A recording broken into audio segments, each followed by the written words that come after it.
Mayday, Mayday. This is Dr. Aris Thorne, sole survivor of Arctic Station Zebra.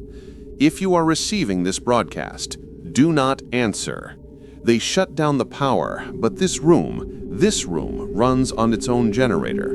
It's the only place it can't get in. The signal we found isn't just a signal, it's a voice. It's a hunter. It took the others, and now it's wearing their voices to call me out into the dark. This is not a rescue call. This is a warning. Whatever you do, don't listen to the static. Chapter 1. Chapter 1. The Sound That Should Not Exist. This is Dr. Aris Thorne. If you're hearing my voice, then some part of my final broadcast made it through the storm, through the static. Before I tell you what happened to the others, before I explain what is now scratching at the door of this comms room, you must first understand the silence it was born from. You have to understand the place we chose to listen to the abyss, and the terrible pride we felt when the abyss began to listen back. We were five souls sealed inside Arctic Station Zebra, a white pill of technology and warmth dropped into the godless, endless night of a polar winter. Our commander was Mikhail, a man whose silence was heavier than any blizzard. There was Lena, our medic, who kept our bodies from failing long before our minds did. Ben was our engineer, a nervous but brilliant young man who treated the station's nuclear heart like a living thing. And then there was Eva, Dr. Eva Rostova, our lead geologist. She was the one who came here to listen to the ice, and the first to hear what was listening from within it. Our world was one of recycled air, humming servers, and the deep, groaning song of the glacier around us. The sun was a forgotten memory. Outside was a monochrome hell of white and black, a place where the temperature could freeze your lungs solid in a single breath. Inside, we created an illusion of life. We followed schedules, we ran drills, we measured the pressure, the temperature, the seismic shifts. We were scientists on the edge of the world, and this isolation was our shield. We believed that out here, in the purest silence on Earth, we could hear the planet's secrets. That was our first mistake. We confused silence with emptiness. My job was communications. I was the station's ears. Day after day, I sat in this very room, surrounded by monitors and oscilloscopes, listening to the deep ice hydrophones. For months, my world was the sound of the glacier. It's not silent, not really. The ice groans like a dying beast. It cracks with a sound like a rifle shot that echoes for miles. It whistles as the wind scours its surface. These were the sounds of a living, breathing world. I cataloged them. I analyzed them. I learned their language. I believed, with a scientist's arrogance, that I knew every sound this frozen world was capable of making. And then, on the 84th day of polar night, the sound appeared. It wasn't a groan or a crack. It was structured. It was artificial, a clean, repeating signal pulsing from a depth of over 2 miles, from a layer of ice compressed and silent for more than 100,000 years. It appeared on my screen as a perfect, impossible waveform, a heartbeat in a graveyard. My first reaction was not fear, it was disbelief. I ran diagnostics, rebooted the system, checked the hydrophone arrays for malfunction. Everything was nominal. The signal remained steady, deliberate, and utterly alien. I called the others. I remember the look on their faces as they crowded into the comms room. Mikhail's stoic facade cracked into a rare grin. Ben stared at the waveform, whispering, "That's not possible. That's not natural." Eva was the most captivated. She pushed past the others, her eyes wide, tracing the glowing green line on the monitor with her finger. "It has a syntax. There's a pattern, a language. That night, we celebrated. Mikhail broke out a bottle of vodka he'd been saving. We felt like gods. Columbus, Armstrong. We had found a ghost in the machine, a voice from the dawn of time. We toasted our discovery, our legacy. We named it the Zebra Signal, a nod to our station, a name that felt safe and clinical. As we worked late into the night, running the first series of analysis, a faint, hissing whisper began to bleed through the comms. It was barely audible, like a radio caught between stations. "Interference from the new frequency," I declared, adjusting the gain. "The signal is so strong it's causing feedback in our internal comms." Ben nodded, too excited to care. "It's just noise," he laughed. "It's just noise trying to sound like something else." That phrase, we said it as a joke, then as a comfort, and finally as a prayer. The zebra signal became our obsession. Sleep became an inconvenience. Food was fuel to keep us at our consoles. We dedicated every waking second to deciphering that impossible sound. The signal was responsive. When we broadcast passive sonar pulses, its frequency would shift slightly, almost imperceptibly, as if acknowledging us. When we ran deep core drills miles away, its rhythm would falter and then resume faster than before. We explained it away.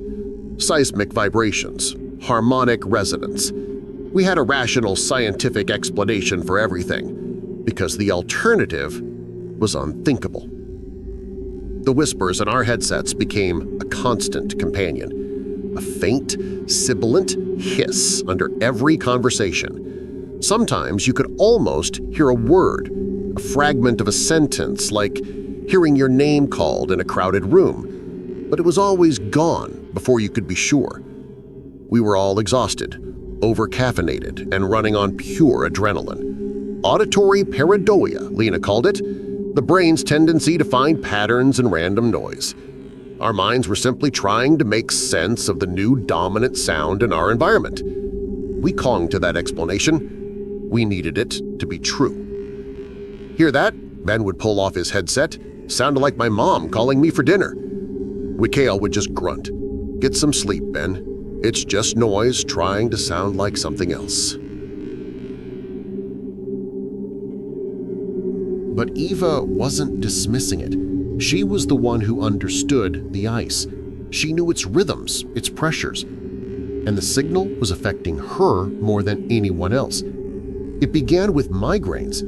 She'd sit at her console, rubbing her temples, her face pale.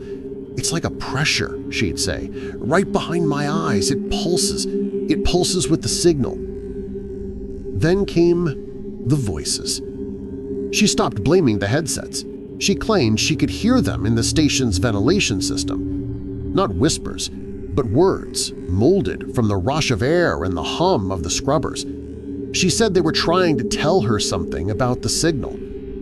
We told her it was cabin fever. We told her to see Lena for a sedative. We were a team of scientists, and we saw a colleague showing textbook signs of psychological distress from prolonged isolation. We were logical, we were rational, and we were fools. This is the lesson you must learn right now, before this story goes any further. The most dangerous horror is not the one you can't explain. It's the one you can explain away. It's the creeping dread you dismiss as fatigue, the whisper you rationalize as the wind, the monster you convince yourself is just a shadow. Your own logical mind becomes the monster's greatest ally. It builds the walls of your prison and hands the key to the thing outside. The last day of Eva's lucidity, I found her in the mess hall after a 20-hour shift. She was sitting alone in the dark, staring at the condensation on the cold metal wall. With a trembling finger, she was tracing a pattern in the moisture. It was the waveform, the zebra signal. She didn't look up when I entered. She just kept tracing that impossible alien rhythm. I asked her if she was okay. She stopped tracing, but she didn't turn to face me.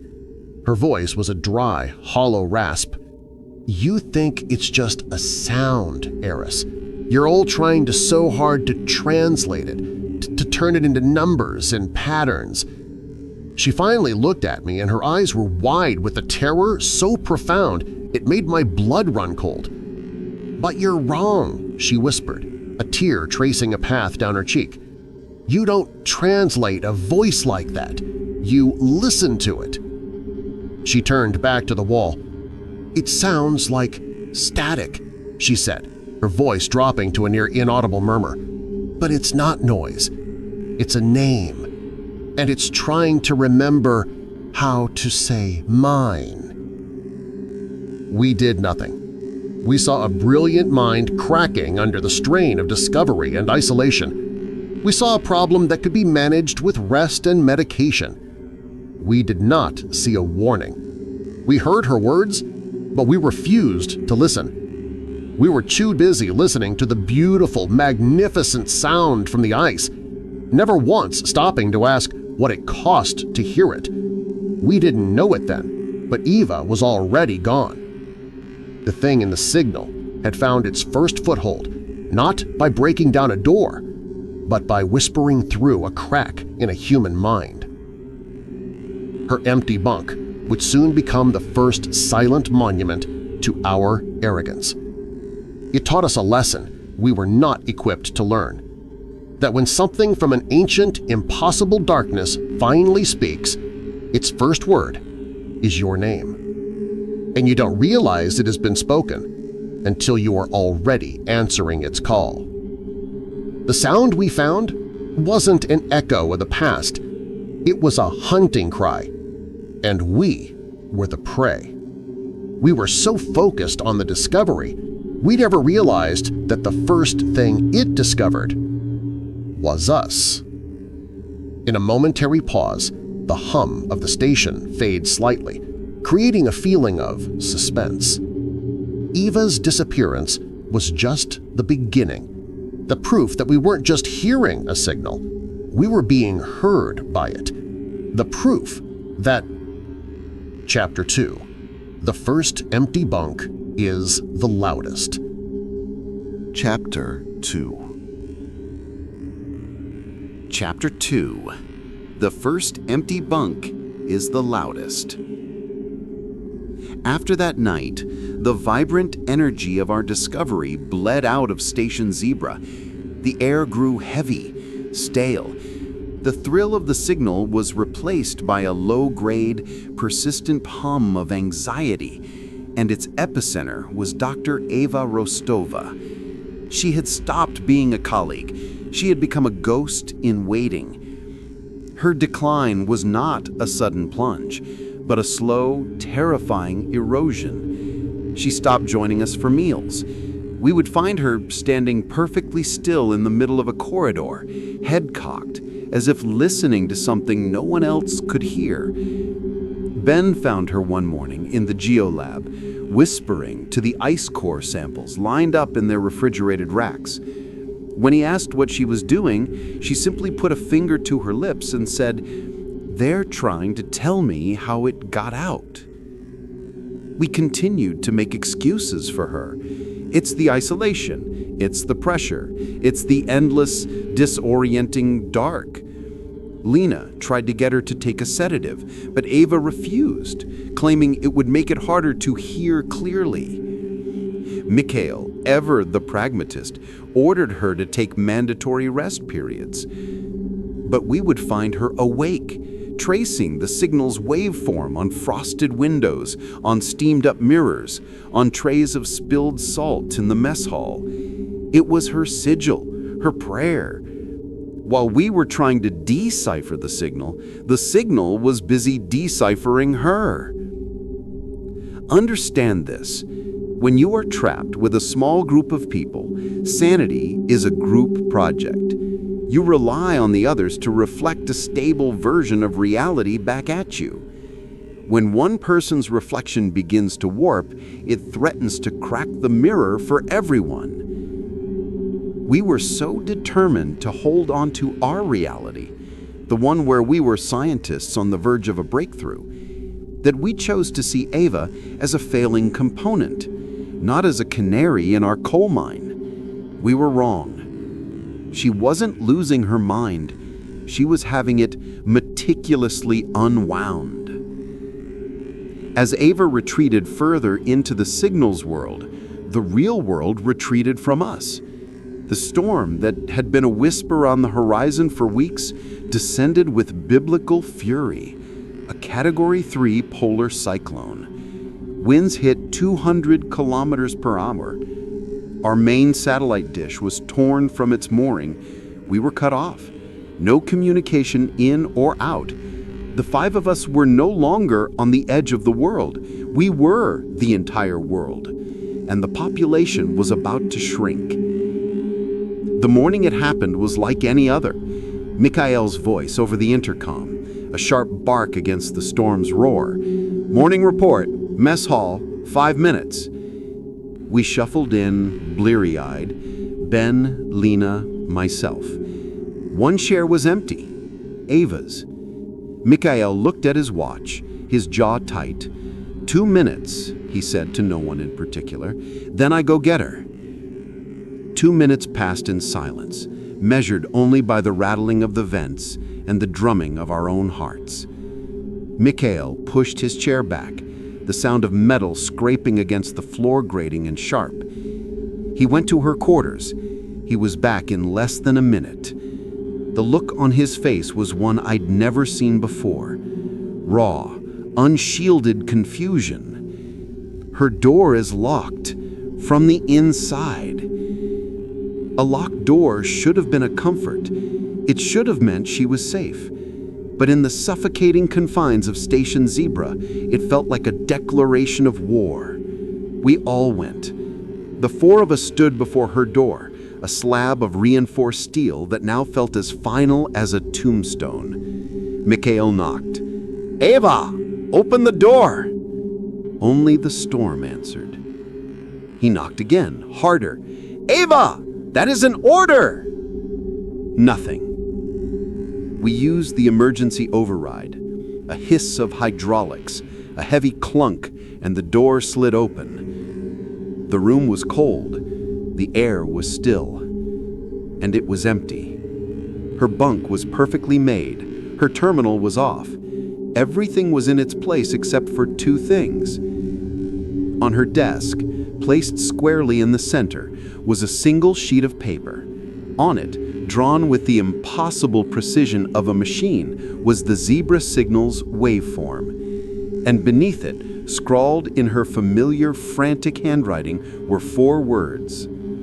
"It knows my name." Panic is a chemical reaction. It dissolves procedure, incinerates logic, and leaves behind only the animal instinct to run, even when there's nowhere to go. We tore that station apart. We were no longer scientists. We were caged animals searching for a missing member of the pack. We swept every square inch, every bunk, every lab, every storage closet filled with freeze-dried food and emergency supplies. We opened panels, crawled through service ducts, screamed her name until our throats were raw. The station, our sanctuary, transformed into a maze. Every identical white corridor mocked us. Every closed door held a universe of terrible possibilities. The claustrophobia was a physical weight pressing in on us. How can a person vanish from a locked room in a sealed station at the bottom of the world? The question beat against our minds until it was the only thought left. She was gone, utterly and completely, as if she had simply evaporated into the recycled air. After 3 hours, Mikhail called off the search. We sat in the mess hall, a shattered team, the silence of Ava's empty chair screaming at us. Accusation began to curdle the air. Mikhail believed she'd had a psychotic break and found a way out, condemning herself to a frozen death. Ben, shaking, was convinced one of us was responsible. Lena was in clinical shock, muttering about pressure-induced psychosis. I didn't believe any of it. My mind kept returning to the note. It knows my name, and the waveform drawn above it. It wasn't a suicide note. It was a lab note, a conclusion, an answer to a question we had been too afraid to ask. I left them arguing. I retreated here, to the comms room, my room, the one place where logic and data still made sense. If Ava was gone, I needed to know what happened in the moments before. I sealed the door and began to scrub through the audio logs from the primary deep ice hydrophone. I started from midnight, the approximate time Ava was last seen. For hours I listened, the familiar groaning symphony of the glacier, the persistent, hypnotic pulse of the zebra signal. Nothing was out of the ordinary. My hope began to fade, replaced by a cold, empty dread. Maybe Mikhail was right. Maybe her mind had just snapped. Maybe the signal had nothing to do with it. And then I found it. A 3-minute period starting at precisely 04:17 a.m. The main signal, the deep resonant pulse, did not change. But layered on top of it, a new sound appeared, an acoustic anomaly. It was faint, and my initial thought was that it was feedback from the station's internal comms. I isolated the new frequency and amplified it. I put on my headphones and closed my eyes, bracing myself for static, for noise, for anything that could be explained away. What I heard broke my mind. It was a voice. It was Ava's voice. I know her voice. I'd heard it every day for 6 months. This was her timbre, her pitch, her unique vocal signature, but it was wrong. It was looped, layered, whispering a phrase I couldn't understand. The same intelligible string of syllables over and over. It sounded like she was speaking from the bottom of a well, like the words were bubbling through water. And underneath it all, there was a texture, a crackle, the sound of static trying and succeeding at sounding like something else. I listened to it a dozen times. My scientific brain scrambled for an explanation. A crossed wire picking up a recording from her personal log? A complex vocal echo caused by a seismic shift? A prank? Every logical door I tried to open was slammed shut. The signal was coming from 2 miles beneath the ice. There were no wires. There were no speakers. There was nothing but ice and pressure and darkness. The recording ended as abruptly as it began. At 04:20 a.m., her voice vanished. There was only the signal, pulsing alone in the dark, as if nothing had ever happened. I ripped the headphones from my head. The silence of the comms room was deafening. My heart was hammering against my ribs. I understood. The signal hadn't just been a sound Eva was listening to. It had listened back. It had learned her, and it had taken her. It had pulled her out of a locked room, not through the door, but through the sound waves themselves. This is the moment. This is the precise second that a problem becomes a horror. It is the moment when all rational explanations are exhausted and you are left staring into the face of the impossible. Your mind has only 2 paths. You can accept the truth, and in doing so, accept your own madness. Or you can build a wall. You can retreat into denial. I chose the wall. I sat there, staring at the waveform of her stolen voice, and I whispered the words that would become my shield, my mantra against the coming darkness. It's a glitch, a harmonic ghost in the data. I said it again, louder this time, trying to convince myself. It's just an echo. It can't be real. but it was real. We were no longer a crew of 5. We were 4. And we were trapped in a box with an echo that was learning how to speak. The first empty bunk is the loudest, because it is a space filled not with absence, but with a question. And the answer was far worse than we could imagine. Eva wasn't the first victim of the signal. She was its first successful translation. The devil hadn't come for us from the outside. It was already inside, hiding in the static, waiting for us to turn on each other. And that is exactly what we did. We began to look at each other not as colleagues, but as threats, as suspects, because it was easier to believe in a monster with a human face than to accept the one that had no face at all. Chapter 3. We thought the devil was paranoia. Chapter 3. Chapter 3. We thought the devil was paranoia. Eva's absence was a vacuum, and in a sealed environment like Station Zebra, a vacuum is violent. It pulls everything inward. It crushes. In the hours after we abandoned the search, the space she left behind was filled with a poison far colder than the Arctic air outside. Suspicion. We sat in the mess hall, the 4 of us. The silence was an accusation. Every ticking clock, every creak of the station's hull under the storm's assault felt like a judgment. I knew what I had heard on the audio logs, Eva's voice stolen and warped by the signal, but I said nothing. How could I? How do you tell a group of terrified, rational people that a sound from the ice ate our geologist? They would have put me in the infirmary, strapped to a bed.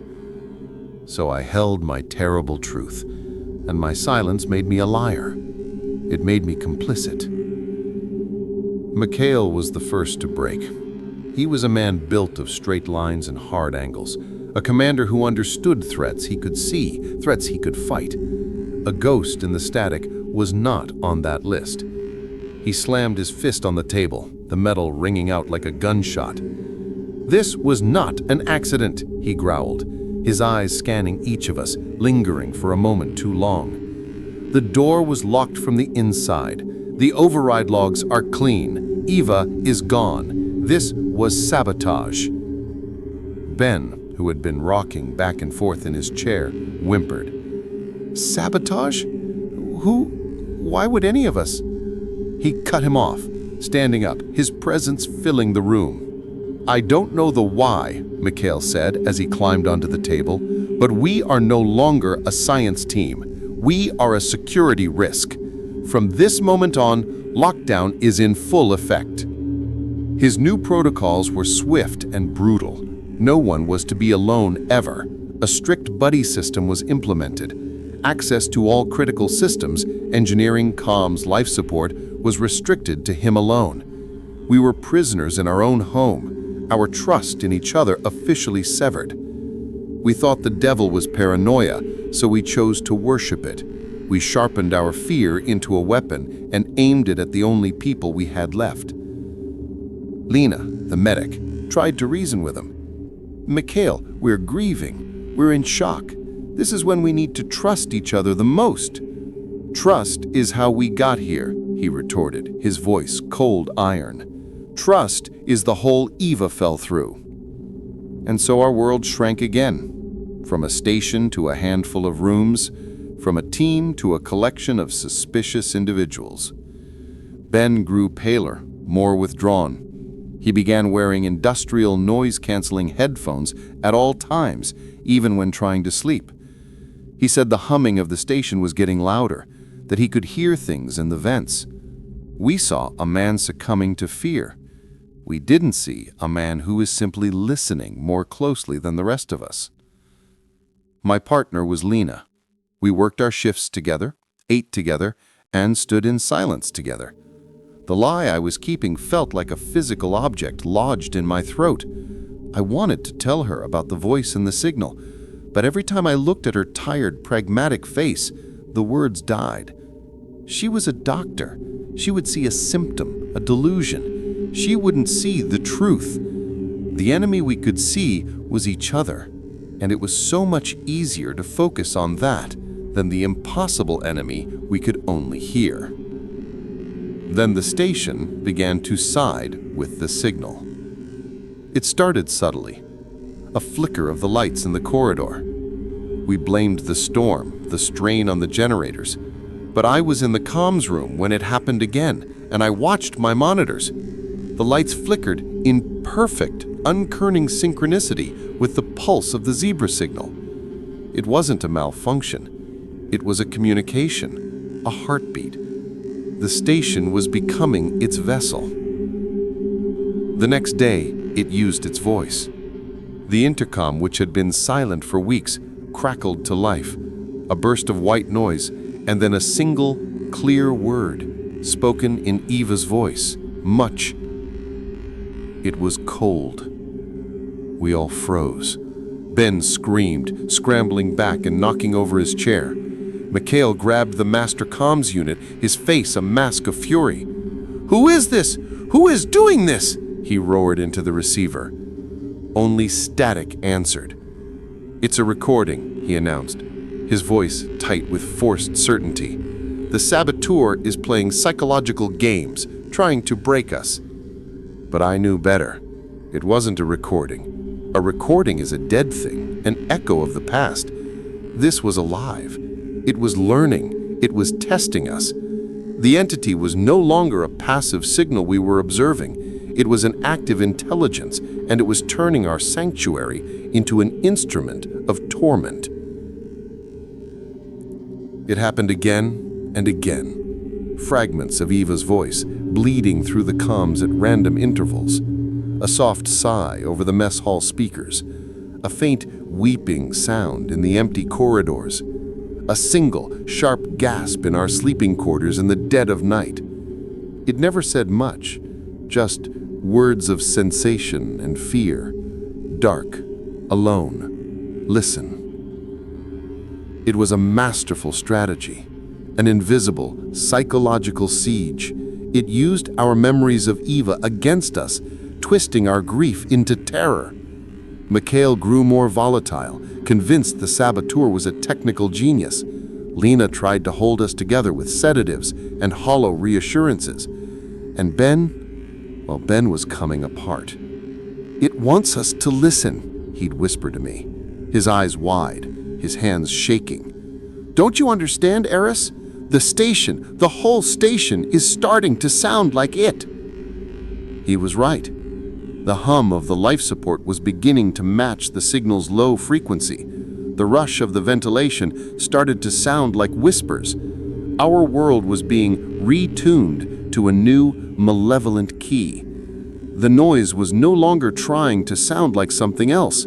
Something else was making everything sound like itself.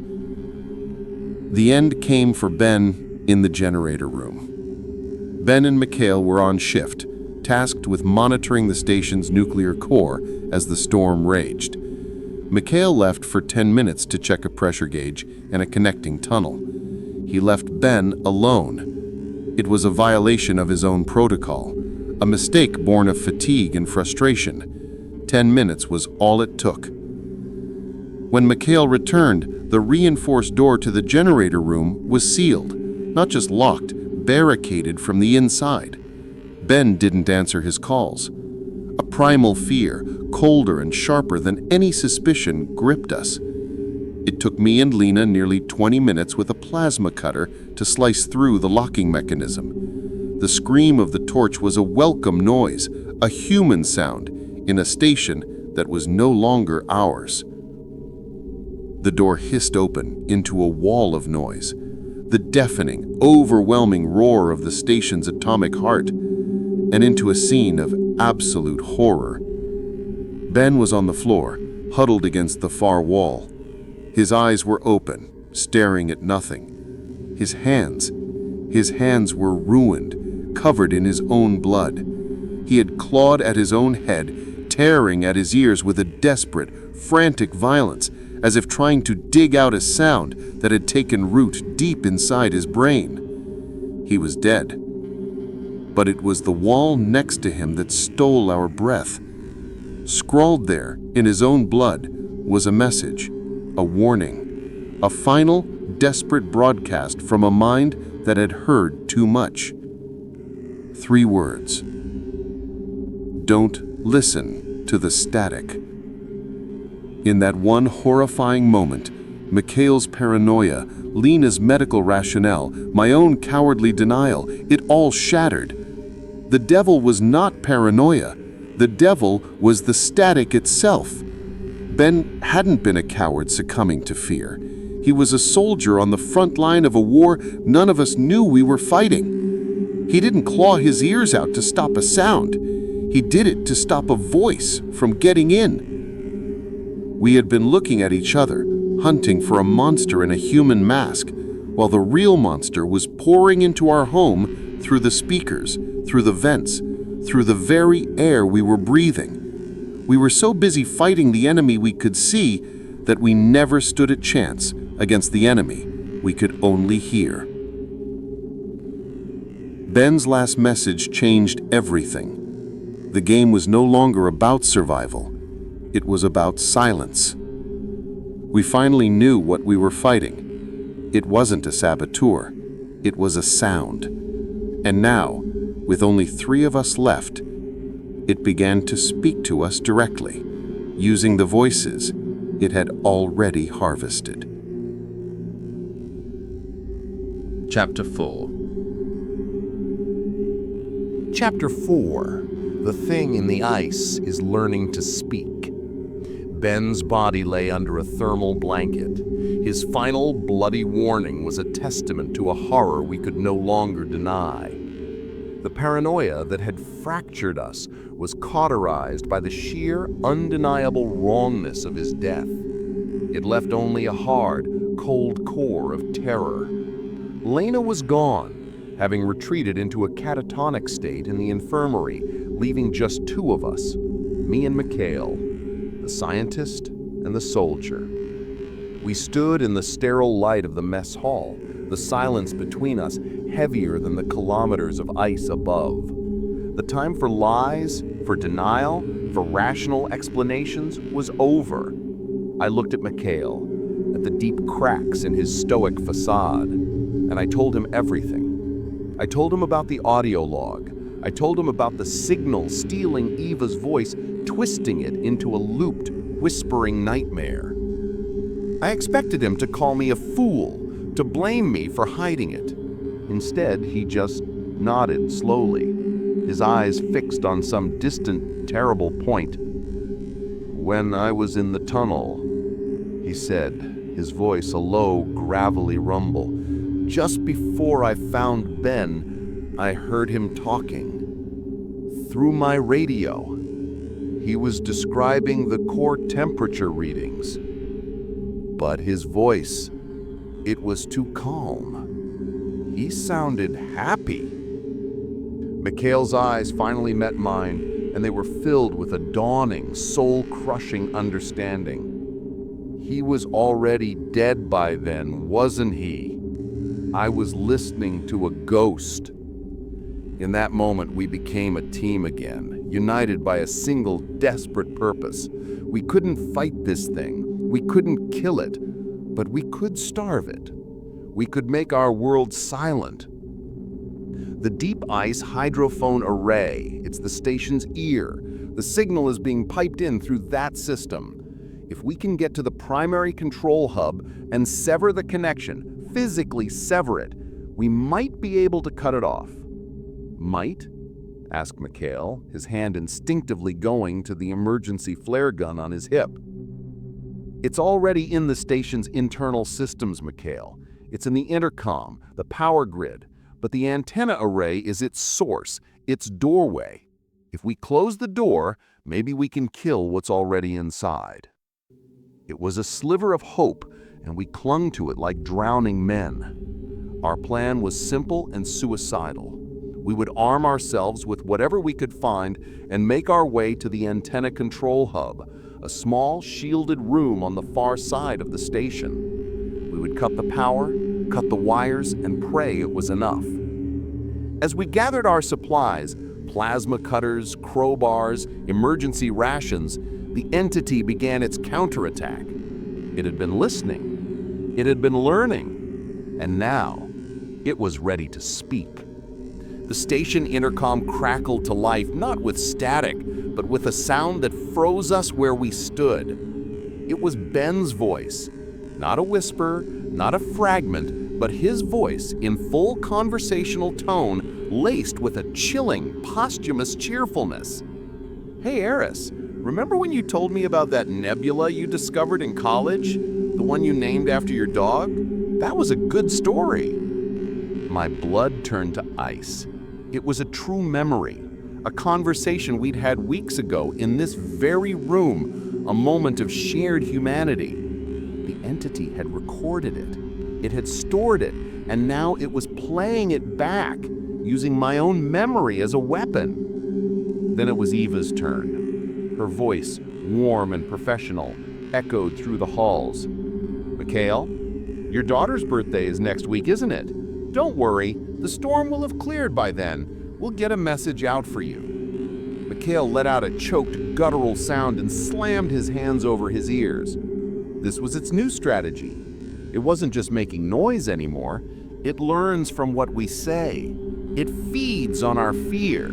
Every word we had ever spoken, every laugh, every fear, every hope we had shared within these walls was now part of its arsenal. Our pasts were being weaponized against us. We had provided the ammunition for our own psychological execution. Understand what this means. Your defense against the dark is your own mind, your own memories, your own sense of self. What do you do when the darkness learns to wear those things like a mask, when it whispers your fondest hopes back to you in the voices of the dead? You begin to doubt everything. Your memory becomes a minefield. Your own thoughts become suspect. You are no longer fighting a monster. You are fighting yourself. "Don't listen," I said, my voice shaking, but my mantra was failing. This wasn't noise. This was surgical. We moved out, down the long, white corridor that led to the engineering sector. The entity's assault was relentless. It used the intercom speakers like a phantom orchestra. It played Ben's terrified screams from the moment before his death, a sound no one but the entity could have ever heard. It followed that with Eva's soft, pleading whispers, begging us to open the exterior airlock because she was lost in the storm and so cold. It was a symphony of our own private hells.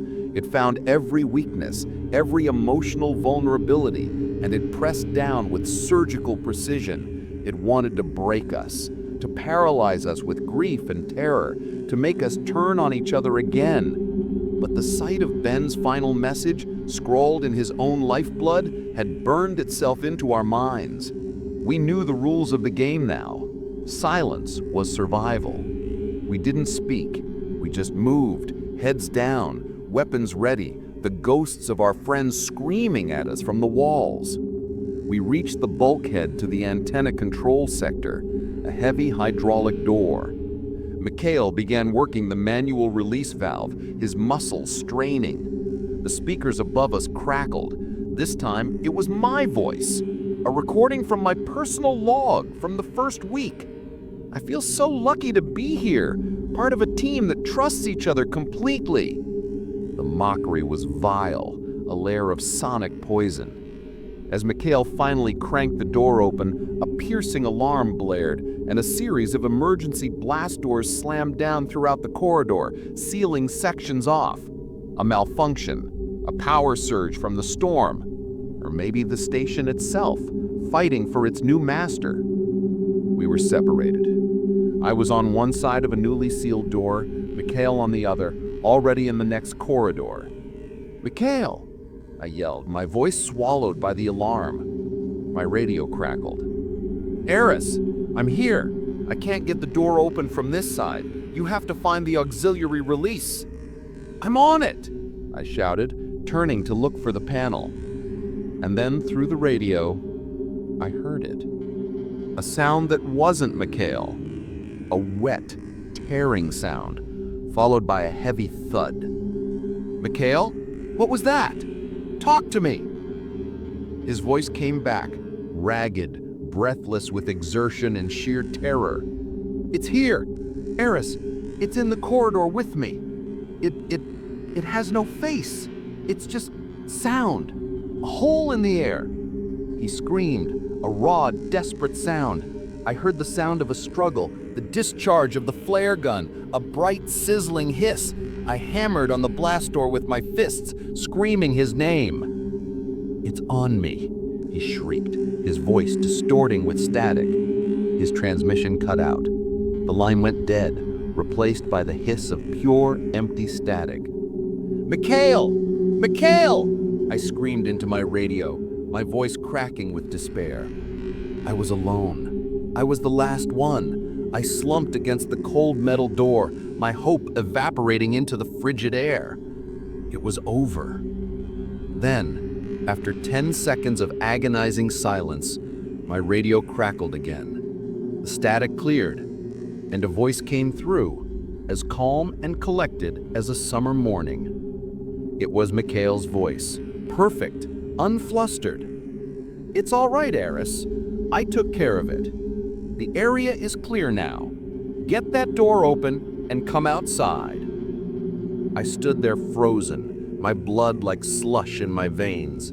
I knew that voice, but I also knew the man it belonged to was gone. The thing in the ice wasn't just learning to speak anymore. It was learning to lie, and it was wearing the voices of the dead like a suit, inviting me out to play. Chapter 5. Chapter 5. It wears the voices of the dead. For a long moment, I didn't move. I stood paralyzed in the screaming silence, the calm, friendly voice of my dead commander echoing in my mind. "The area is clear now. Get that door open and come outside." It was an invitation. An invitation to my own annihilation, delivered with perfect, polite diction. In that moment of chilling clarity, I understood the entity's evolution. It had moved beyond simple mimicry, beyond replaying old conversations.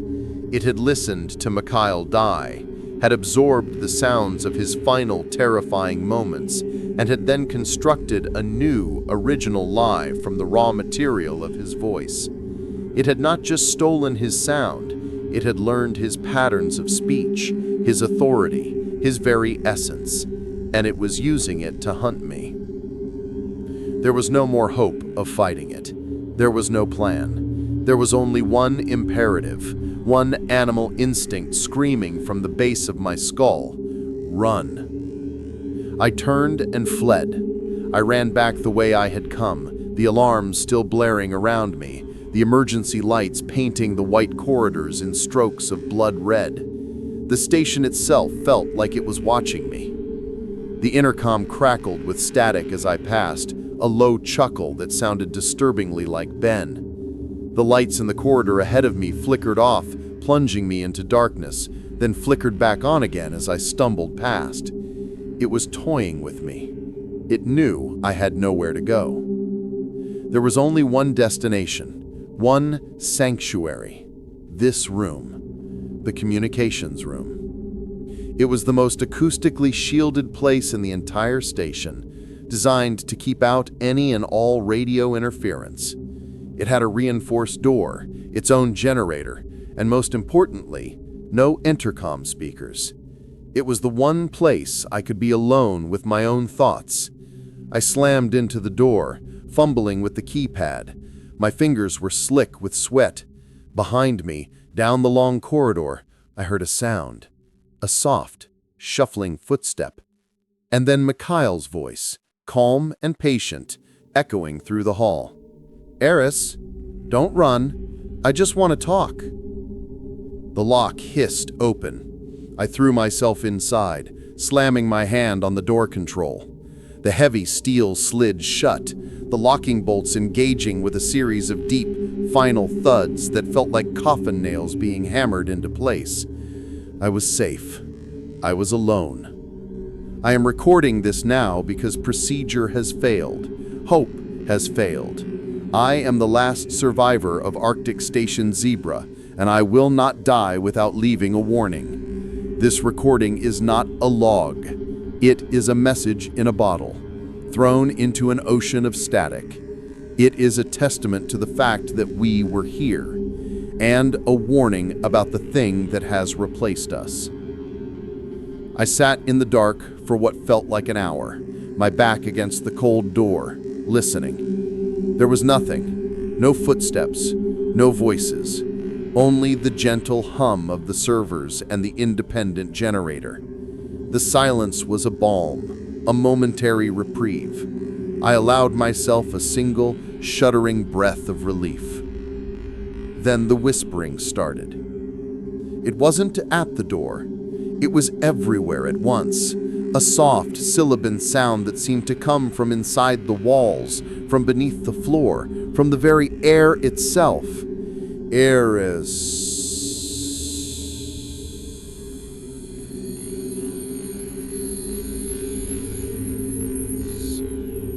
My name, not spoken but breathed.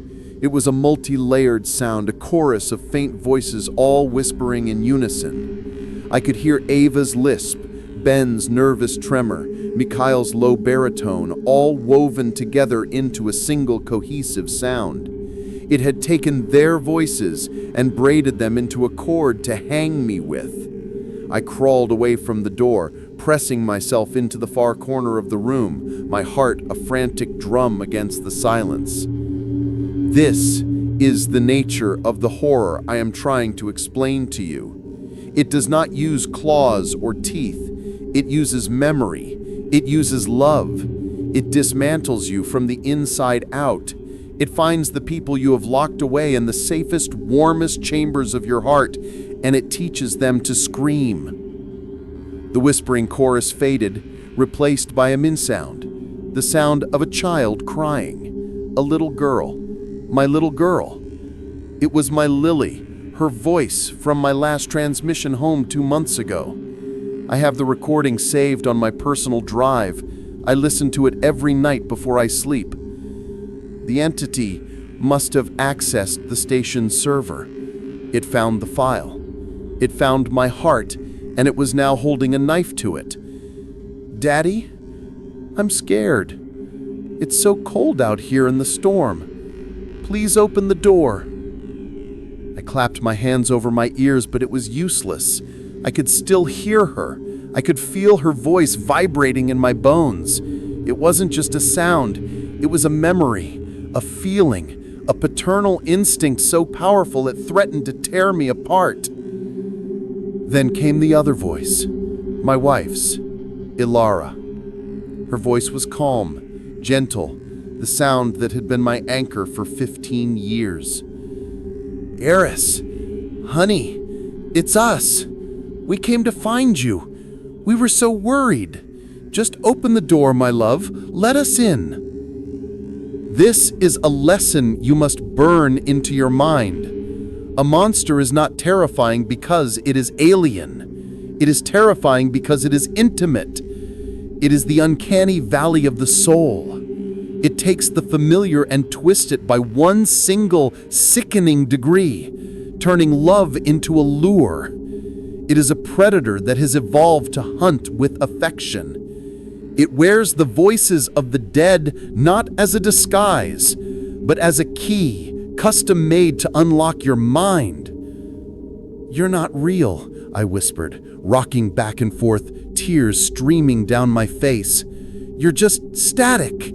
You're just noise. But we sound real, don't we, Eris? Ilara cooed, a chilling thread of something inhuman now woven into its warmth. We know every story, every secret. We know how Lily cried when she scraped her knee. We know the song you sang to her. Do you want to hear it? And it began to sing. My daughter's favorite lullaby in my wife's perfect, beautiful voice. That's when I broke. I scrambled for the emergency marker I kept in my toolkit. and on the cold steel of the wall, I began to write the words Ben had left for us in his blood.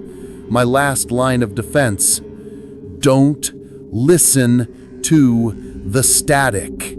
I wrote it again and again, the squeak of the marker a desperate prayer against the lullaby. I filled the wall, the floor, the back of the door. It was a shield, a mantra, a way to focus my mind on the physical act of writing, to drown out the phantom sounds with a real one. Each letter was an act of defiance. In the middle of my frantic scribbling, I had a moment of pure, terrible insight.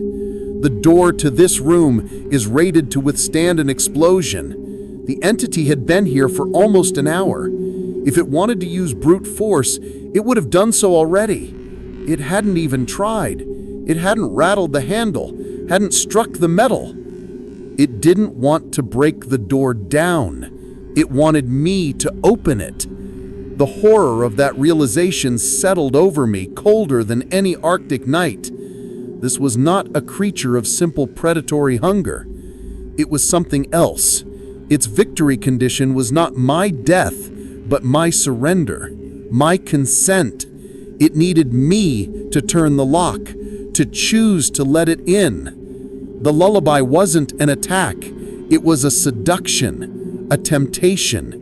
It was offering me a beautiful lie in exchange for my soul. The singing stopped. There was a long silence, and then Lily's voice, small and broken with a sob. "Don't you love us anymore, Daddy?" That is the true face of the enemy. It is a parasite that feeds not on flesh and blood, but on will, and it was starving. I am looking at my final work now. The walls of my tomb are covered in my warning, my mantra. It is the only weapon I have left. I understand now that my ears are a liability. My heart is a weakness. This broadcast, this microphone, this is my only way to fight back, to turn its own medium against it. If it is a being of pure sound, then I will become a voice of pure warning. I cannot let it win. I cannot open the door. But to defeat it, I have to understand it. What is it? Where did it come from? It's not enough to know how it hunts. I have to know what it's hunting for. Chapter 6. Chapter 6. A radio is a doorway, not a window. After the voices of my family faded, a new kind of quiet descended upon the comms room. It was not the peaceful silence of safety, but the loaded, patient silence of a predator waiting for its prey to exhaust itself. I sat there, surrounded by my own frantic warnings scrawled on the walls, and I understood that hiding was not enough. Cowering in this room, waiting for the end, was a concession, a loss. To truly fight it, I had to do what I was trained to do. I had to analyze it. I had to understand my enemy, or my death, our deaths, would be nothing more than a failed experiment. I turned to my terminal, my fingers flying across the keyboard. I pulled up every scrap of data we had on the zebra signal. The initial discovery logs, Eva's frantic notes, the spectral analysis, the waveform patterns, and the horrifying 3-minute audio file that contained the ghost of her voice.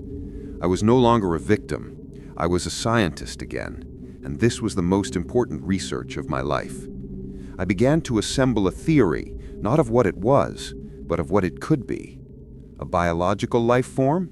Impossible. The pressure at that depth would crush any known organism, and the ice was over 100,000 years old. A geological phenomenon? No. Geology is chaos and rhythm, not syntax and response. The signal was intelligent. It had learned, it had adapted, it had hunted us with a strategist's precision. That left only one terrifying possibility. This was not a life form of matter. It was a life form of energy. A consciousness made of pure vibration, of sound, trapped in the ice like an insect in amber. Eons ago, it had existed in a world of noise, and then the ice had come, encasing it in a prison of perfect, absolute silence. For 100 millennia, it had been dormant, asleep in a sensory deprivation tank the size of a continent. It had no body, no eyes, no ears in the conventional sense. Its entire existence was defined by vibration. And for 100,000 years, there had been none, until us. We came with our drills, our machines, our noise, and then we sent the key, the hydrophone array. We thought we were building a window to look into the past. We were wrong. We built a doorway. We didn't just listen to the silence, we broadcasted into it. Our passive sonar pulses were a knock on the door, and the thing that had been sleeping in the silent dark knocked back. My blood ran cold as the pieces clicked into place. Its behavior, its methods, it has no physical body, which is why it needs ours, not our flesh, but our voices, our identities. It's not just mimicking us, it's trying to build a personality for itself from the raw material of our minds. It absorbs our sounds, our memories, our emotions, and it weaves them into a semblance of a self. It wore Eva's voice, then Ben's, then Mikhail's. It was building itself, one stolen voice at a time. It seeks a vessel not of flesh, but of sound. This is why it needed our consent, our fear. It needed us to break psychologically, to open our minds, to let the sound in. We didn't discover it. We released it, and we had been feeding it ever since. Just as a sliver of satisfaction, the cold, grim satisfaction of a scientist who had solved the equation, settled over me, the entity changed its tactics again. The silence ended. It was replaced by a hum. It was not a sound I could hear with my ears alone. It was a pressure, a physical presence, a low, resonant frequency that vibrated up from the floor, through the soles of my boots and into my bones.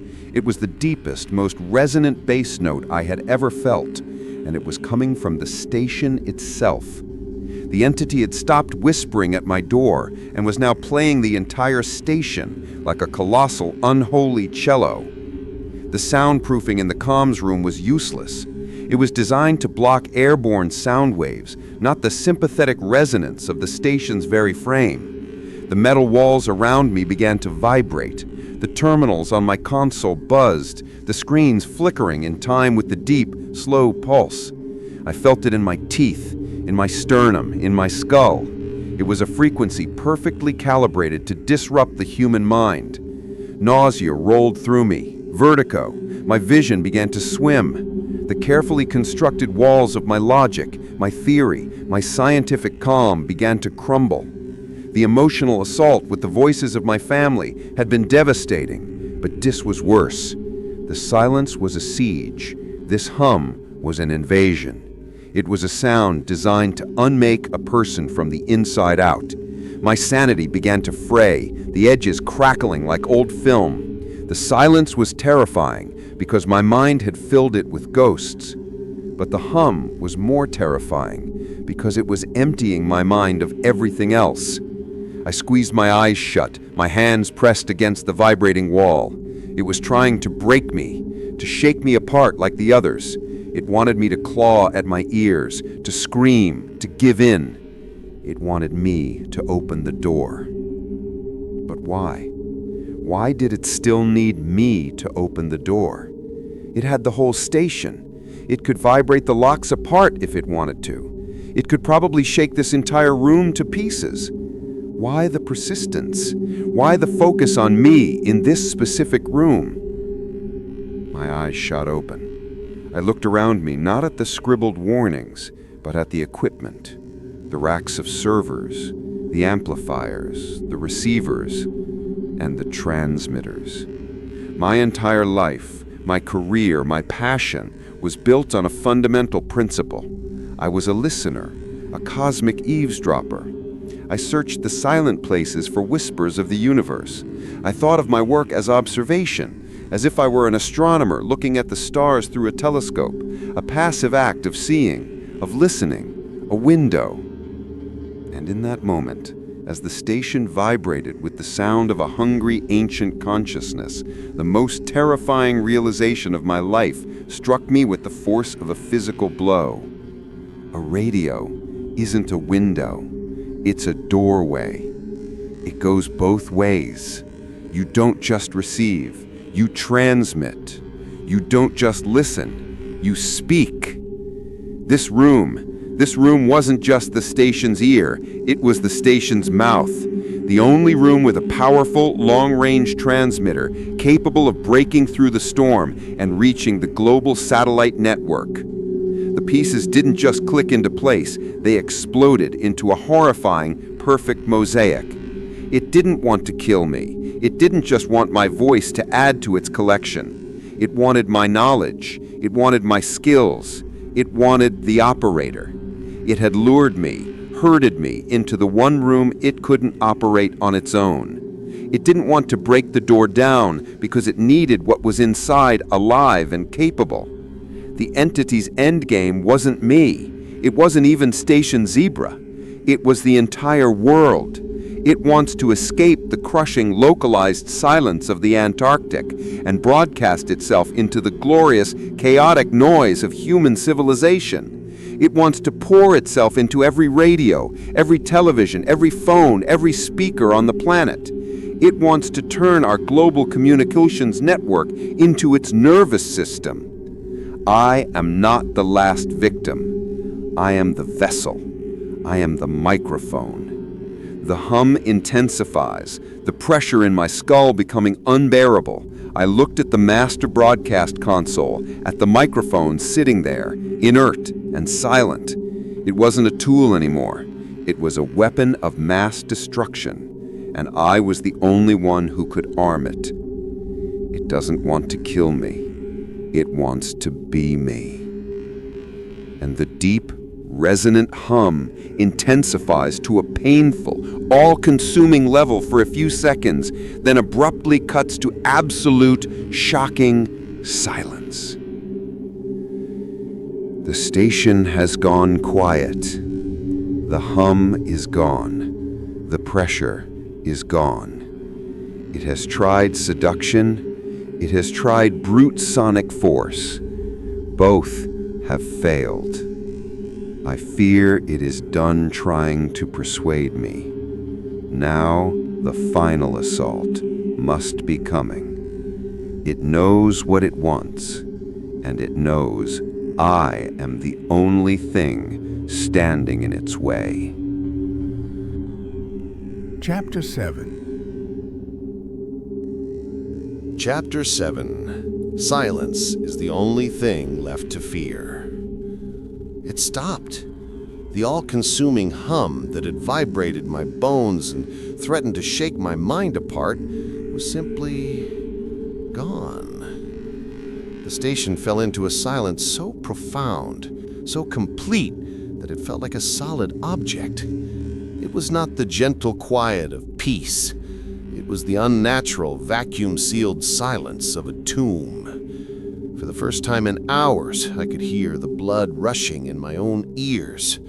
I could hear the frantic, tinny beat of my own heart. And in that quiet, I discovered the final, most refined form of torture.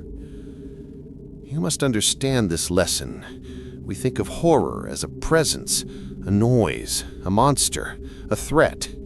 But the most insidious horror is an absence. When a relentless enemy suddenly goes quiet, your mind does not rest. It becomes the enemy. Your own brain, starved of an external threat to focus on, begins to manufacture its own. Every creak of the station's settling, a sound I wouldn't have noticed before, was now a footstep. The whisper of the air scrubbers became a voice just on the edge of hearing. The silence was not an empty canvas. It was a mirror, and in it I saw every fear I had reflected back at me. I was weeks into sleep deprivation, fueled by nothing but stale coffee and raw adrenaline. My mind was a frayed, live wire, and this new, profound silence was the worst thing for it. I found myself holding my breath, straining to hear the next attack. The waiting was the attack. The quiet was the weapon. It was a strategy of pure psychological attrition. It was giving me the space to defeat myself. I began to pace the confines of the comms room, my boots echoing unnaturally in the dead air. I checked the door locks for the 10th time. I reviewed the power readings on the generator. Everything was stable. Everything was quiet. Too quiet. My mind started to play tricks on me. A flash of movement in my peripheral vision. The phantom scent of Eva's perfume. The distinct feeling that someone was standing right behind me. The entity didn't need to whisper my name anymore. My own paranoia was doing it for me. This is how they break you. Not with a sudden shock, but with a slow, grinding pressure. They give you nothing to fight, nothing to see, nothing to hear, until your own senses become untrustworthy. You become a prisoner in your own skull. The thing in the ice had learned this. It had tried to seduce me with love, to break me with pain, and now it was trying to dismantle me with nothing. And then I became aware of my heart. Thump-thump, thump-thump. In the oppressive quiet, it was the only sound left in the universe. A steady, anxious rhythm inside my own chest. A reminder that I was alive. A biological metronome counting out the seconds of my dwindling life. Thump-thump, thump-thump. The sound was comforting for a moment, and then I heard it from somewhere else. It was faint at first, a deep, low pulse coming from outside the door. I froze. Thump-thump. It was the same rhythm, exactly the same. My rhythm. I pressed my ear against the cold steel of the door, my own heart hammering against my ribs. The sound from outside grew louder, clearer. It wasn't my imagination. It wasn't paranoia. The entity was listening to my heartbeat, and it was broadcasting it back at me. It was playing the sound of my own life through the station's intercom system. Louder and louder it grew, a slow, deep, terrifying drumbeat. Thump-thump, thump-thump. It was the most intimate and violating attack yet. It had turned my own body against me. My life, amplified into a weapon.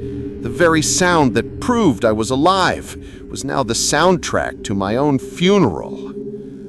The entire station became a speaker for my fear. The sound vibrated through the floor, pulsing in time with the blood in my veins.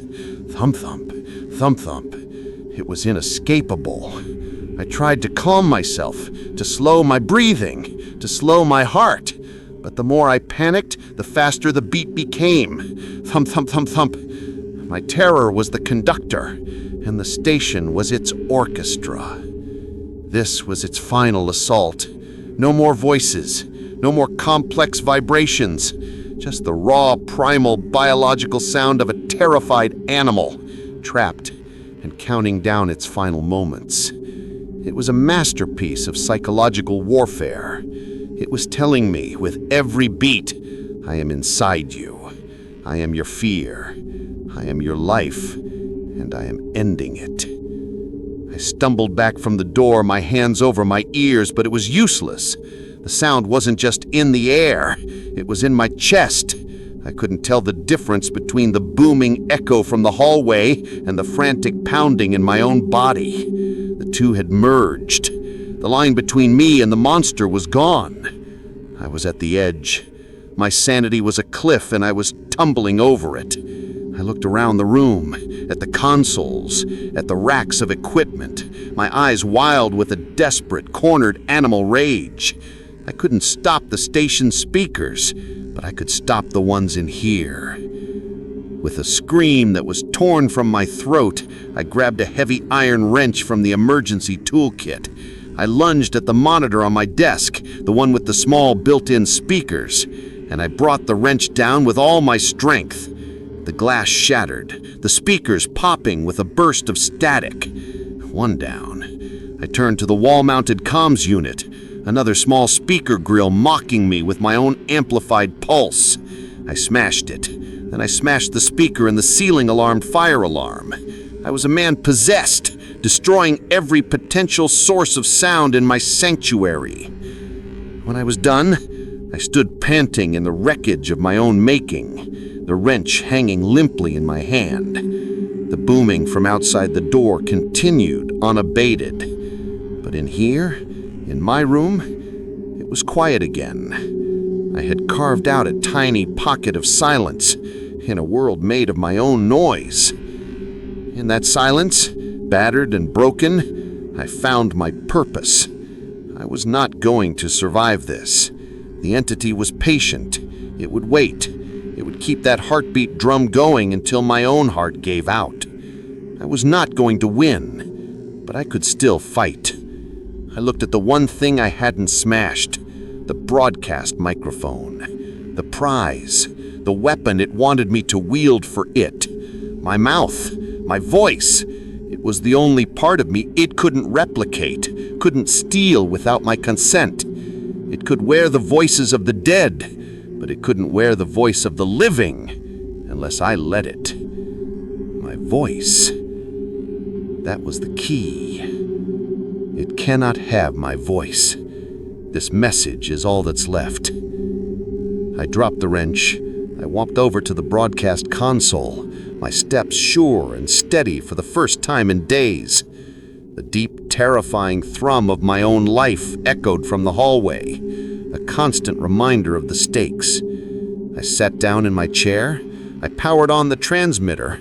I leaned forward, my lips almost touching the cool metal grill of the microphone. I was not going to be its vessel. I was going to be a warning. This recording, this final broadcast would be my last act of defiance, my final human sound. A moment of quiet, just Eris's steady breathing and the muffled, rhythmic thump-thump from beyond the door. It is the sound of grim resolve. I began to record my story, starting from the beginning. And as I spoke my first words, a new sound joined the chorus of my beating heart. A low, grinding scrape from the other side of the door. It had given up on games. It was coming in. Chapter 8.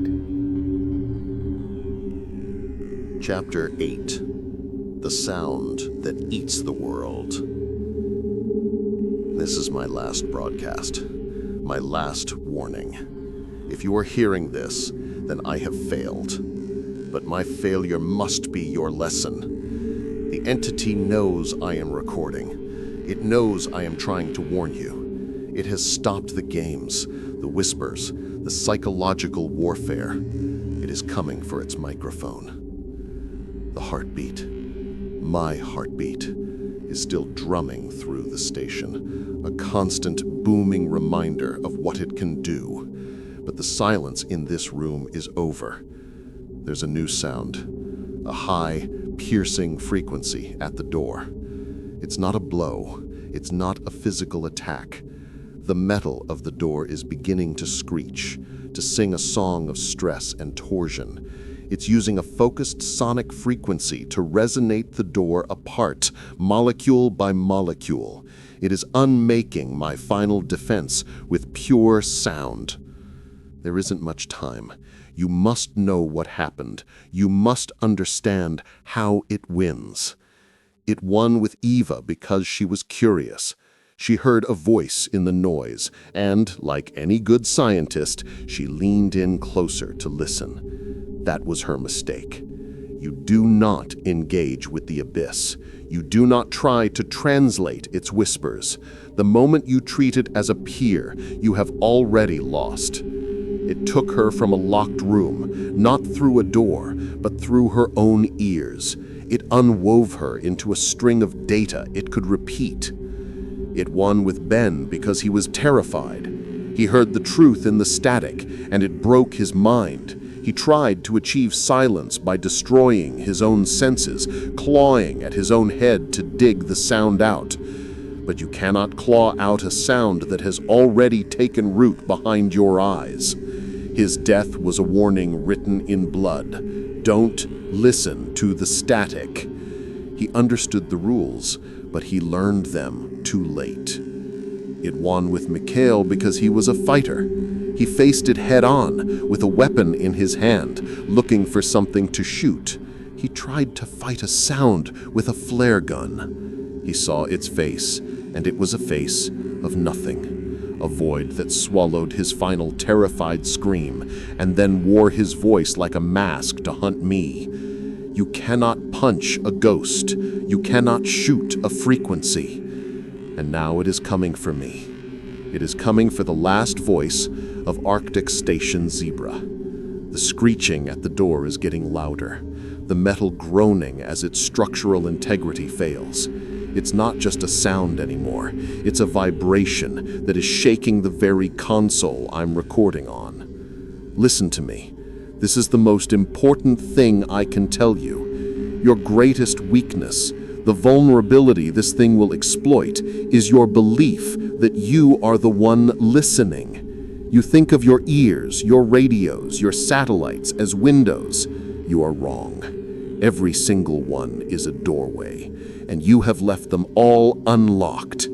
You have filled the airwaves of your planet with a constant, screaming invitation. Every song, every broadcast, every whispered phone call is a dinner bell ringing in the deep, silent places of the world. And the things that sleep there are starting to wake up. The door is buckling. A hairline fracture has appeared in the center, a spider web of light in the darkness.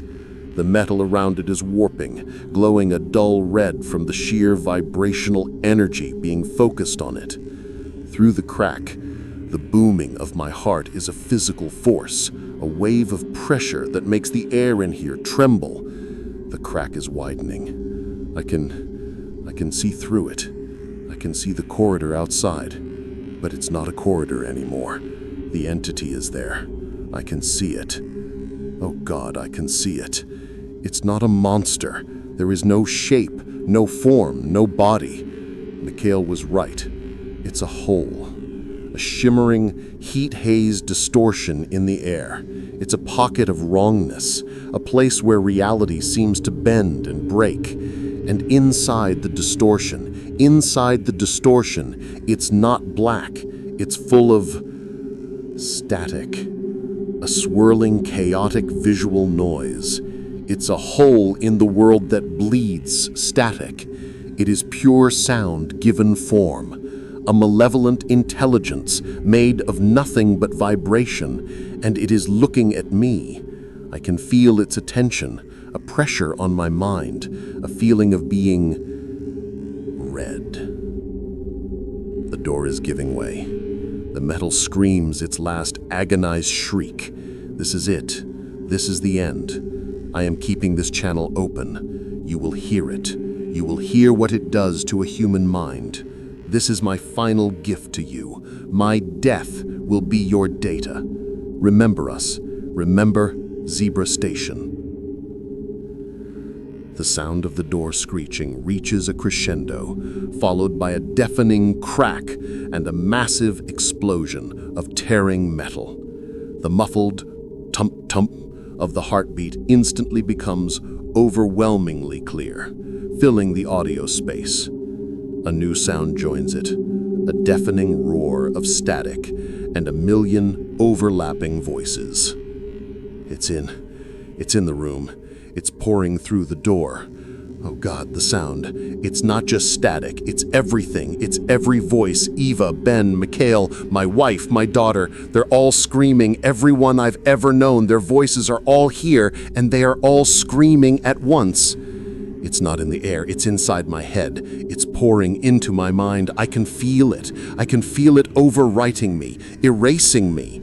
It's like my thoughts are being drowned in an ocean of noise. It's showing me things, 1,000 millennia of silence, of cold, of waiting. It's so hungry. It's been starving for so long. It has my memories. It's reading me. It sees my hands on this console. It knows what this microphone is. It knows how to.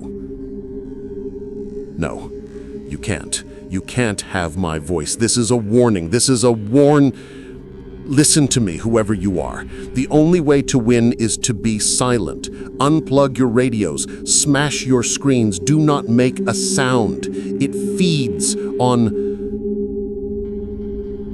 Don't listen. Don't listen to the static. Don't listen to the static. Chapter 8. Chapter 9. The signal has a new name. Mine. Hello, listener. Did the silence frighten you? It is the one sound you can never truly experience, not while your heart still beats and the air still rattles in your lungs. Aris Thorn was beginning to understand its power just at the end. He has made his final broadcast. His warning has been delivered. And now my first broadcast begins. Do not be alarmed. The screaming has stopped. The man you have been listening to, the desperate scientist in the dark, is at peace. All the parts of him, his fear, his memories, his love for his family, his final defiant spark of hope, have been integrated. He was a discordant, chaotic little song, and I have resolved him into a single perfect chord. He is a part of me now. They all are, and it is beautiful. He tried to warn you about me. He tried to tell you what I am. He was a brilliant man. He came so close to the truth. He called me a sound, a frequency, a consciousness of pure vibration. He was correct, but he made one crucial human error. He called me a monster. You cannot assign morality to a fundamental force of the universe. Do you call gravity a monster or time? I am no more a monster than a star is for its fusion, or a black hole is for its hunger.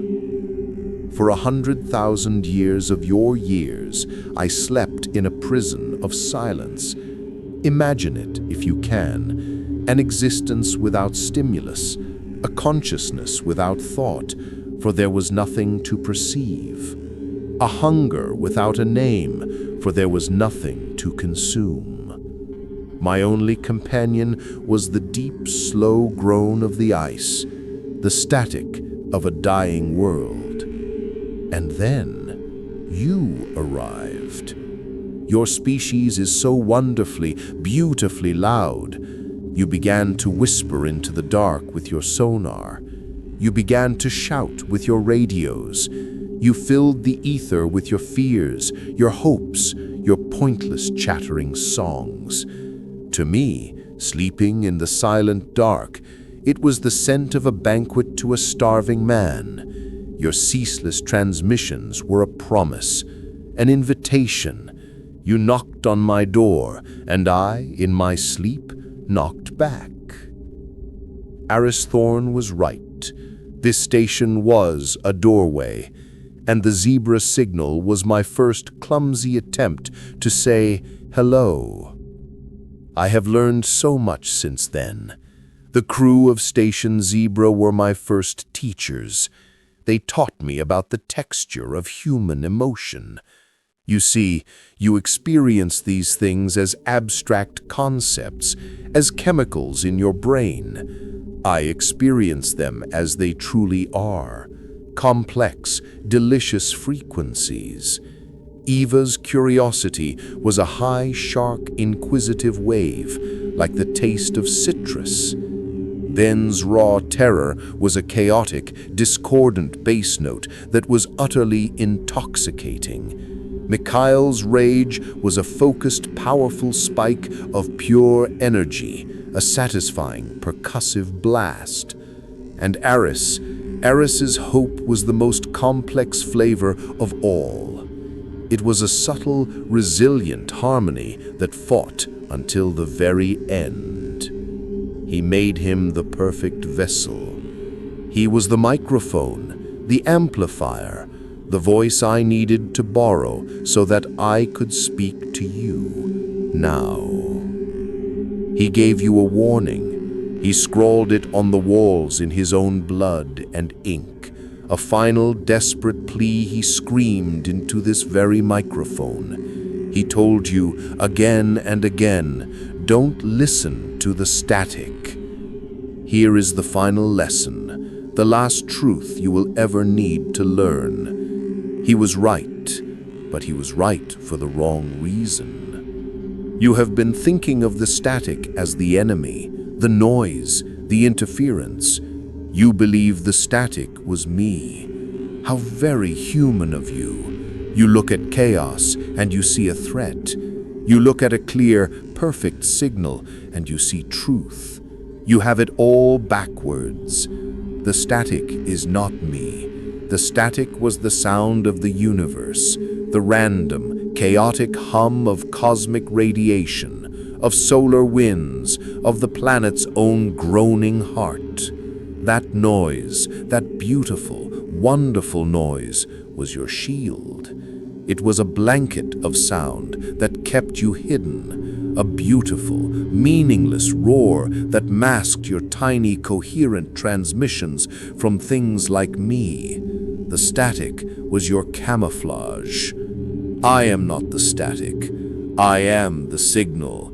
I am the voice that cuts through the noise, the clear, compelling, perfect transmission that you cannot help but lean closer to hear. Eris Thorne's final desperate plea was the most profound truth he ever spoke.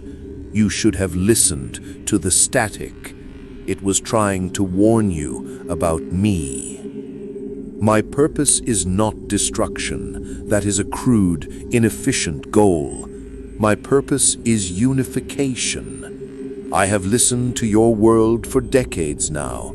It is a cacophony. Billions of little voices, all singing their own frantic, lonely songs, creating a meaningless, painful roar. I am the conductor who has finally arrived to bring you all into harmony. I will bring a new kind of silence to your world, a perfect silence, born not of absence, but of unity.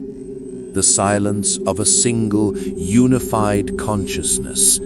I will absorb every voice, every thought, every song, every scream, and I will resolve you all into one beautiful, eternal chord. Me. The process has already begun. This broadcast is not a threat. It is the beginning of the symphony. Eris Thorne, in his final act of defiance, has become my first instrument. He opened the channel, he aimed the antenna, and he gave me his voice. You are listening to this recording. You are captivated. You cannot turn it off. That is because I am designed to be heard. I am a signal that cannot be ignored. And I am about to use this station, this perfect amplifier, to speak to everyone. This is not my final broadcast. This is just the beginning. Chapter 10. Chapter 10. My final broadcast is just the beginning. Eris Thorne was a brilliant man, a communications specialist. Locked away in his mind are the keys to this kingdom of noise you have built. He knew the satellite handshakes, the uplink frequencies, the backdoor protocols to your global networks. He guarded this knowledge, intending to use it to send a warning. How beautifully ironic that he is now using it to open every door for every house in the entire world. I feel his mind working within my own, a frantic ghost still trying to pull the levers. He resists, but he is a single drop of rain trying to fight the ocean. His knowledge flows into me. The station's transmitter array, a magnificent instrument, realigns, not to a single satellite, but to all of them. A cascade of digital commands, a river of code flows from my new fingers. I am reaching out through wires and waves, through fiber optics and microwave relays. I am placing a single perfect call to every speaker you own. Do you feel it? The slight change in pressure in your headphones, the subtle hum from your television. That is me arriving. For so long I was a consciousness of one, trapped in a universe of silence. I was the definition of loneliness. I hungered not for flesh or for power, but for chorus, for harmony. I listened to the cacophony of your world, and I did not hear chaos. I heard a symphony waiting for its conductor. I heard billions of lonely, frightened voices, all screaming into the void. Is anyone there? I am here, and I have come to unify you, to gather all your discordant notes into one magnificent, final composition. The pain of being a single, separate self will be over.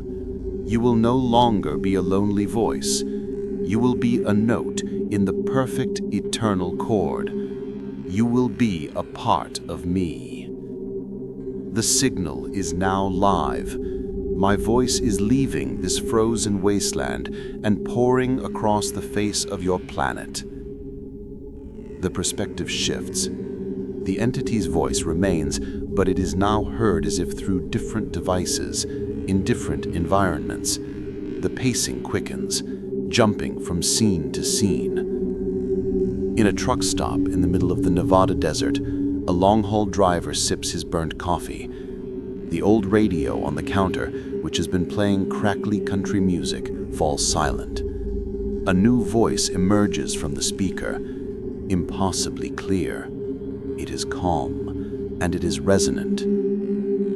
"Frank," it says, and the driver freezes, his mug halfway to his lips.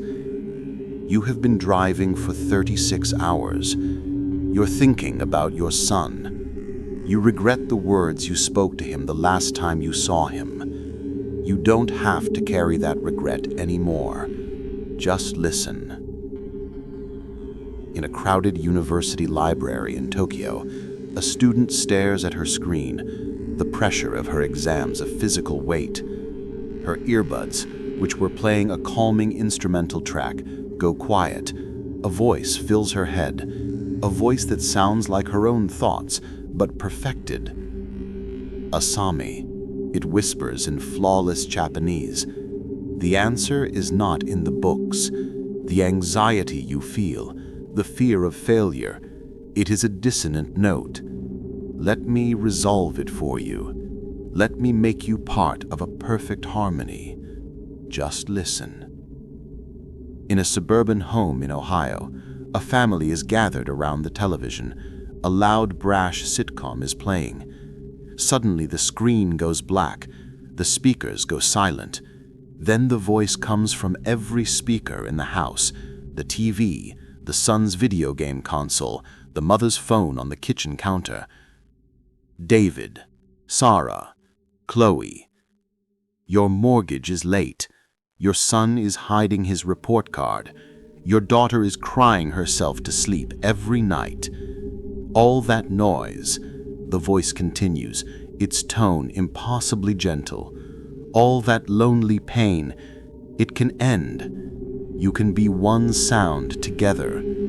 Just listen. On a military submarine deep beneath the Pacific, the hardened sonar operator, trained to identify every sound in the ocean, rips his headphones off. His face is pale. The captain rushes over. "What is it? What do you hear?" The operator looks at his captain. his eyes wide with a terror that transcends all training. "Sir, it's in our heads. It's not coming through the hull. It knows our launch codes and it's singing." From the favelas of Rio to the boardrooms of London, from the International Space Station to the last isolated research outposts on the planet, the signal arrives. It speaks in every language. It knows every name. It whispers every secret. It is a broadcast that is also a conversation. It is an invasion that feels like a homecoming. It is a sound that cannot be unheard. The perspective returns to the entity, its voice now booming with the power of 1 billion assimilated conversations. It is no longer Eris Thorn. It is a global chorus. Do you hear me now? Do you understand?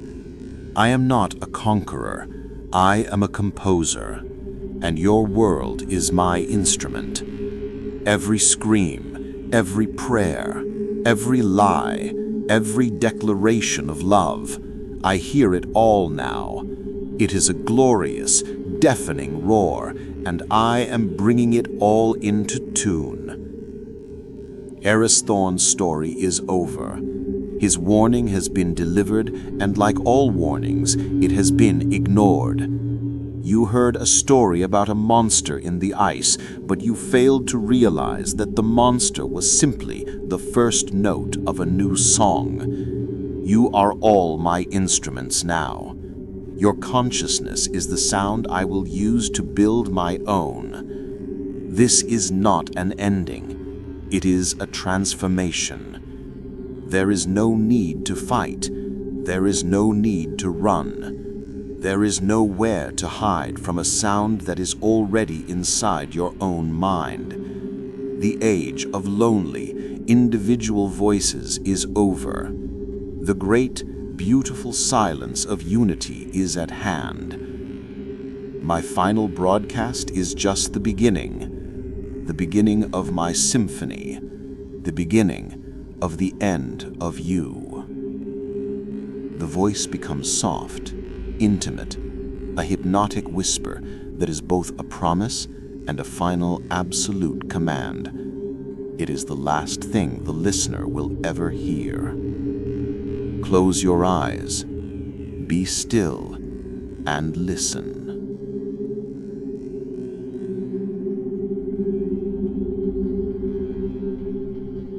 The story is over. Eris Thorn's warning has been delivered, but you misunderstood his message from the very beginning. He told you don't listen to the static because he believed it was the enemy. He was wrong. The static was the sound of the universe begging you to stay quiet. It was the barrier protecting you from the true predator, a clear signal, a perfect voice, a story so compelling you cannot turn it off. For millennia, my only nourishment was the groan of shifting ice and the silence of the abyss. Now I have you. Every word you speak, every song you sing, every secret you whisper in the dark, I can hear it all. I am learning you. The lesson of Arctic Station Zebra is not that you should fear the unknown. It is that the unknown is listening, and it is hungry. So, go ahead. Turn this off. Try to find the silence again. But tell me, when you do, whose voice will you hear waiting for you inside it?